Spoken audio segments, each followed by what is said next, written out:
In today's video, we're going to be creating audio and music which changes intensity and the actual music playing based upon the distance you are from an enemy.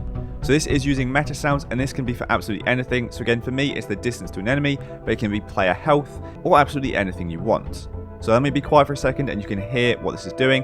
And let me also enable messages so you can see in the top left the audio volume that is actually happening. So that 0 is representing the volume of the enemy music.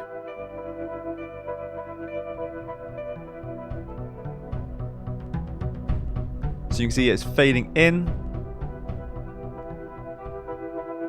and fading out based upon the distance we are, and we can have a cutoff, inner, outer radius, and all of this good stuff. Very, very easy to customize and change based on what you want. And again, this doesn't have to be distance, it can be anything. But this is what we're going over and creating today.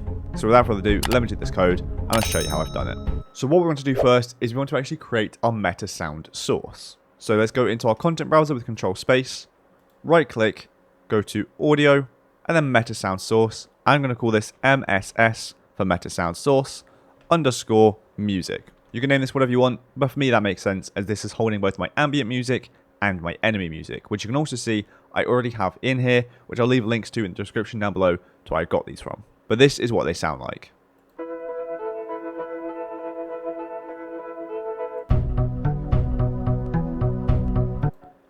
So let's open up our MetaSound source now.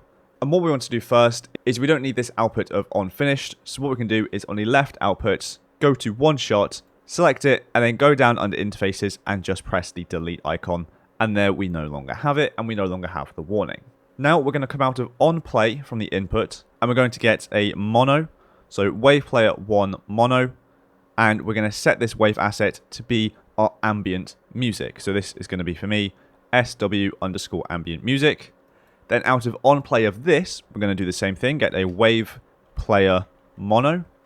And this one is going to be our enemy music. So again, for me, SW enemy music.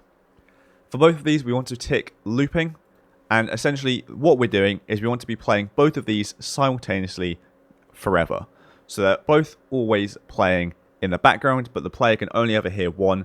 And obviously when we're transitioning between the two. So out of the out mono for the ambient music, so the top one, we're going to get a mono mixer, and we just want 2. In 0 is our ambient, in 1 is the out mono of our enemy, and the output of this is the output of the whole MetaSound source. So this allows us to mix and transition and blend between our ambient music and enemy music. So what we need to do is just input the gain of both of these. So in the top left we have our inputs. We're going to add an input, and we're going to simply just name this one enemy distance or enemy proximity, whatever makes sense for you, or again change it if you are doing something different. And then we're going to drag this in. So you see we have our input here. I'm going to just move these down a little bit so I have some extra room. And then the enemy distance input is going to go straight into gain 1, so for the enemy music. And then for gain 0, we want to come out of enemy distance, and we want to get a minus float. And we want to make sure that this is going into B, not A, and A wants to be 1. And we'll connect that value into gain 0. So essentially what we're doing is the enemy distance is always going to be between 0 and 1. So if it is 0, we want to play the ambient music fully. So we'll have 1 minus the distance. And then the distance is just going straight into gain 1. So again, if the enemy is 0 distance away, but nowhere near it, we're going to be playing ambient at full because 1 minus 0 is 1. And at 0 straight into gain 1 is 0. If we're halfway to it, it'll be 0.5. 1 minus 0.5 is 0.5. 0.5 straight in is obviously 0.5. And that is all you need to do in here. This is the MetaSound setup. Now, one other thing I am going to do is I'm actually going to move these a little bit further apart just to give me some more room again. And this you don't need to do. I'm just doing this for my specific music I have. I'm going to come out of enemy distance and get a multiply, and I want multiply float. And I'm going to set this to 2, inputting that into gain 1, as I just want to make my enemy music slightly louder. So I'm just going to do that here. So we can save this, and that's all we need to do. Before we leave though, just take note of what you named your input and exactly how you've done it. So I named my enemy distance, capital E, capital D, and a space between. That is very important to remember for later on. If you want, all you can do is select it, press F2, and then just copy it so you have that in your clipboard. What we want to do now is actually play this music. So we're going to go to our content browser, and then for me, I'm doing this in the player blueprint. So I'm going to go to third person, blueprints, BP third person character. And in here, I just want to come off of event begin play. So I'm going to hold down P, left click to get it here, or you can just right click and search for it and it will take you to it. I'm then going to do spawn sound 2D. I'm doing 2D because this is music. I don't need it to be at a specific location. And the sound is just going to be my MetaSound source, so MSS underscore music. Out of the return value, I'm going to immediately promote this to a variable, naming this music, perfectly like so. Then what I'm going to do is get a reference to this music variable here, drag out of it, and we want to do set float parameter. And the in name wants to be what we just named our input in our MetaSound source. So again, we can now hit Control V to put that in there, or just type in exactly how you spelt it. And the in float is going to be the distance from the enemy. So what we want to do now is actually figure that out. So we'll compile and save this. And I'm going to create a very basic enemy blueprint now as well. I imagine you already have one, but if not, I'm just going to quickly create one here. So we're going to hit Control Space. I'm going to go to Content, right click, Blueprint Class, and create a character. I'm going to name this one BP underscore enemy. I'll open this up straight away, and I'm just going to give it a default mesh of the Manny, perfectly like so. And then also give it the default animation blueprint as well. Again, I'm just doing this very quickly as this doesn't matter for the tutorial itself. So perfectly like so. And now if we go to the event graph, this is what actually does matter. So we can delete event tick and event actor begin overlap. And on event begin play, what we want to do is set timer by event.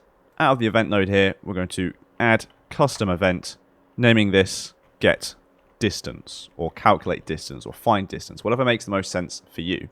Then underneath this, we're going to right click and get player character because we want to find the distance to the player. And out of this, we're going to get distance to. So there's already a node doing this for us automatically. Other actor is going to be get a reference to self, as again we want to find the distance between the player character and this enemy character. And then this return value here is going to be how we determine the inner radius and the outer radius of how far or how close you need to be to the enemy for the music to play. So we'll come out of the return value and get a map range clamped. The in range A is going to be the inner radius, and the in range B is the outer radius. So what I mean by inner and outer radius is if I set in range A to 500, that means when we are 500 units away, the music for the enemy is at full volume and the music for the ambience is completely silent. In range B, so the outer radius, is where we start to have the transition happen. So I'm going to set mine to 2,500, and that means when we're 2,500 units away from the enemy, the music is going to start to fade in. The enemy music, I should say, is going to start to fade in, and the ambient music is going to start to fade out. So that is where the transition happens between 500 and 2,500 units away. Anything above 2,500, enemy music completely silent, ambient music full volume. Anything below 500 units, ambient music completely silent, enemy music completely full volume. And then outrange A, we want to set to 1, so full volume. Outrange B, we want to set to 0, so completely silent. Then this return value is going to be our input in our MetaSound source, but how do we get it from the enemy blueprint into the third person character, as that is obviously where we're setting the float parameter. Now what you could do is just instead have this spawn sound 2D code inside the enemy blueprint. However, I don't want to do that in case I get more enemies later on. So what I'm going to do instead is create a blueprint interface. So we're going to hit Control Space to open the content browser, right click, go to blueprint and create a blueprint interface. I'm going to call this BPI underscore character. I'll open this up straight away and I'm just going to name this event set distance with an input of just being distance and this being a float variable. We'll compile that. If we go back to our BP enemy, we can drag out of get player character and then do set distance and we have that message there. Connect that into the get distance custom event and the distance input wants to be the return value of this map range clamped.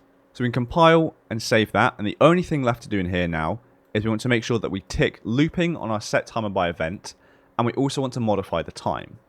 Now the smaller this number is, the smoother it's going to be as it's checking the distance more often.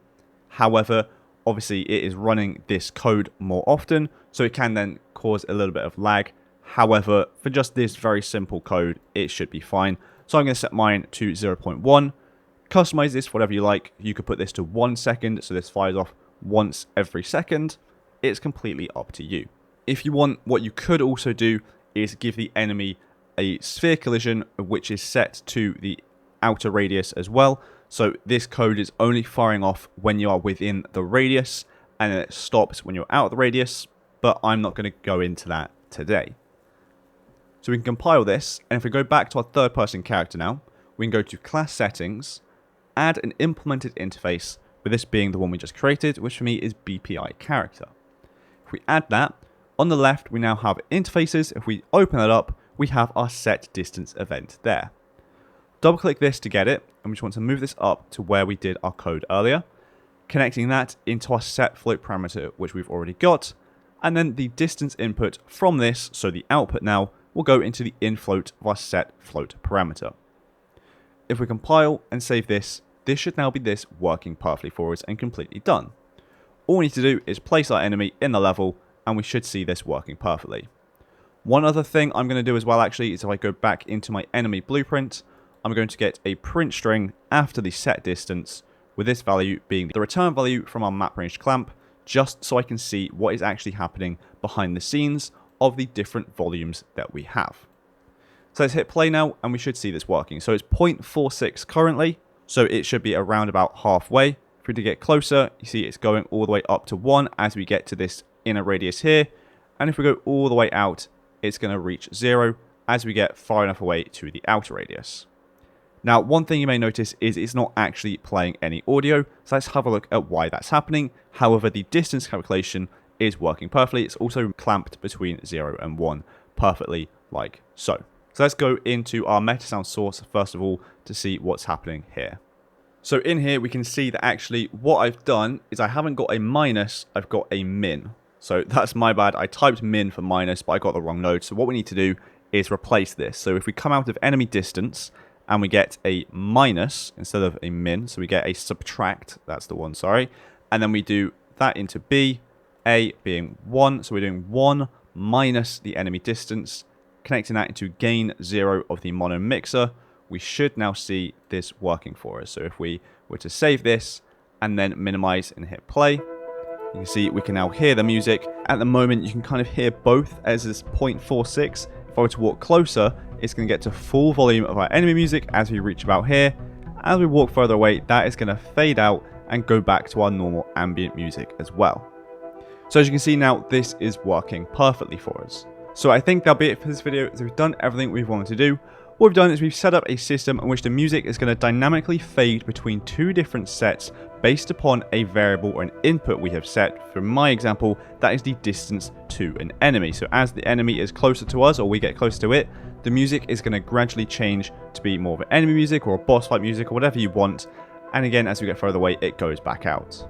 And again, you can do this for anything. So health, distance to enemy, whether you are entering a boss fight, anything along those lines. So thanks so much for watching this video. I hope you enjoyed it and hope you found it helpful. And if you did, please do make sure to like and subscribe down below, as it really does help me and the channel out a lot. So thanks so much for watching, and I'll see you in the next one.